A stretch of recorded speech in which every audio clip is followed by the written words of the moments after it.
ముందుగా అందరికీ happy new year 2026. ఇది నా 100వ ఈ సంవత్సరానికి చివరి వీడియో. ఈ 10 రూపాయల నాణ్యం మొదటి అంతర్జాతీయ యోగా దినోత్సవ స్మారక నాణ్యంగా జూన్ 21, 2015న విడుదల చేయబడింది. సామరస్యం మరియు శాంతి కోసం యోగా దీని ఇతివృత్తం. యోగా భారతదేశ పురాతన సంప్రదాయాల నుండి ఒక అమూల్యమైన బహుమతి. ఇది మనస్సు, శరీరం, ప్రకృతిని ఏకం చేస్తుంది. డిసెంబర్ 11, 2014న 177 దేశాల మద్దతుతో యుఎన్ఓ జూన్ 21ని అంతర్జాతీయ యోగా దినోత్సవంగా ప్రకటించింది. ఈ దిశగా భారత్ చేసిన కృషికి చిహ్నం ఈ నాణ్యం. జూన్ 21 ఎందుకు? ఇది సంవత్సరంలో పొడవైన రోజు.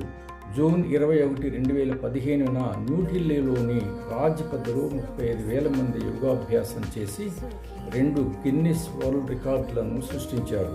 ఇది అంతర్జాతీయ ఐక్యతను ప్రోత్సహించడమే కాక యోగాను అందరి జీవన విధానంలో ఒక భాగంగా చేస్తుంది.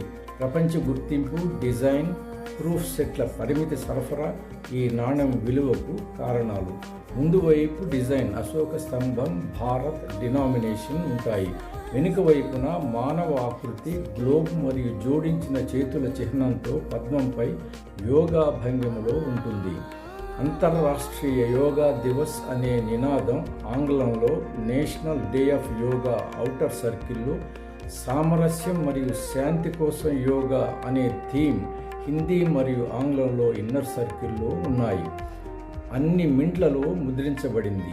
10 రూపాయలు మరియు 100 రూపాయలు చలామణి మరియు ప్రూఫ్ సెట్లు ముద్రించారు. హైదరాబాద్ మింట్ యుఎన్సి కండిషన్ నాణ్యం 1200 రూపాయల వరకు ఉంది.